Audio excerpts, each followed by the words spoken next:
And convicted of murder 20 years ago is hoping to get another chance to prove his innocence. Terry Volbrecht was convicted of murdering Angela Hackle in 1987. The Wisconsin Innocence Project is arguing he didn't do it. News 3's Marc Lovicott was in court today and joins with the latest on the case. Mark. Eric, today is day one of what will likely be a week-long hearing to determine if there is indeed enough evidence to retry Terry Volbrecht for the murder of Angela Hackle. His attorneys, the Wisconsin Innocence Project, say they have new evidence that indicates Volbrecht was wrongly convicted.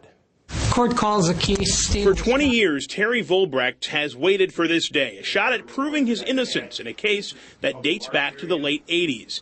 Now a judge will decide if there's enough evidence for a redo. It was June of 1987 when Angela Hackle was found dead, shot 3 times in a wooded area in Sauk City.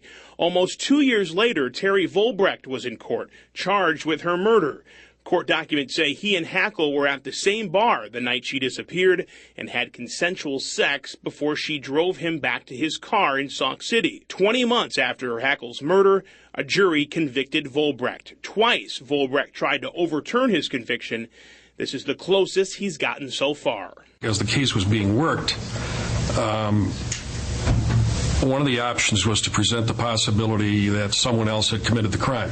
The Wisconsin Innocence Project is working his case and is presenting evidence that there are 2 others who also could be suspects, a Sauk City police officer and Kim Brown, who was convicted of a murder months later in Lafayette County.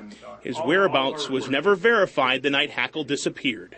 He had obtained information that Kim Brown was working the night of the Angela Hackle homicide and was out of the area.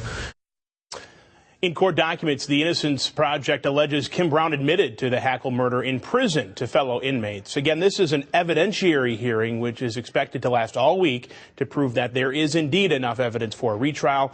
That will ultimately be up to the judge. All right, News 3's Marc Lovicott reporting tonight. Mark, thank you very much.